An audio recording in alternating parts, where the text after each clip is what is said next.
ఇప్పుడు నేను వినాయక ప్రతిమను చేసుకుంటున్నానండి. నేను తయారు చేస్తుంటే మా బాబు కూడా నేను కూడా తయారు చేస్తాను అంటున్నాడు. ఇలా ఉండలు చేసి ఇస్తుంటే నేను ఎలా చేస్తున్నానో వాడు కూడా అలాగే ప్రిపేర్ చేస్తున్నాడండి. మీరు వినాయక ప్రతిమను తీసుకునేటప్పుడు మాత్రం కేవలం మట్టితో చేసిన వినాయకుని మాత్రమే తీసుకోండి. వేరే ప్లాస్టర్ ఆఫ్ ప్యారిస్ వాటితో చేసినవి కానీ కలర్స్ వేసినవి కానీ అంత శ్రేయస్కరం కాదండి. మా ఇంట్లో అయితే ప్రతి సంవత్సరం వినాయకుడిని ఇంట్లోనే తయారు చేసుకుంటామండి. ఈ వినాయకుడిని నా చేతితో నేను తయారు చేసి పూజ చేసుకుంటే ఆ తృప్తే వేరండి.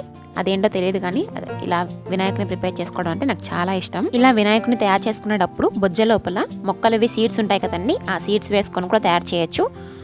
కొన్నిసార్లు ఇంట్లోనే నిమజ్జనం చేస్తూ ఉంటాం కదా, అప్పుడు ఆ మట్టిలోంచి మొక్కలు వస్తూ ఉంటాయి. ఇక చూడండి, ఫైనల్గా నేనైతే ఇక్కడ వినాయకుని ప్రిపేర్ చేసుకున్నాను. మా బుడ్డోడైతే దీనికి కలర్ వేయమని అడుగుతున్నాడండి. అందుకే కొంచెం అక్కడక్కడ కొంచెంగా ఫ్యాబ్రిక్ కలర్స్ అయితే వేసుకున్నాను. చూడండి, ఫైనల్గా ఇలా వచ్చిందండి. అందరికీ వినాయక చవితి శుభాకాంక్షలు. నచ్చితే లైక్ చేసి ఎలా వచ్చిందో కామెంట్ చేయండి. Please subscribe.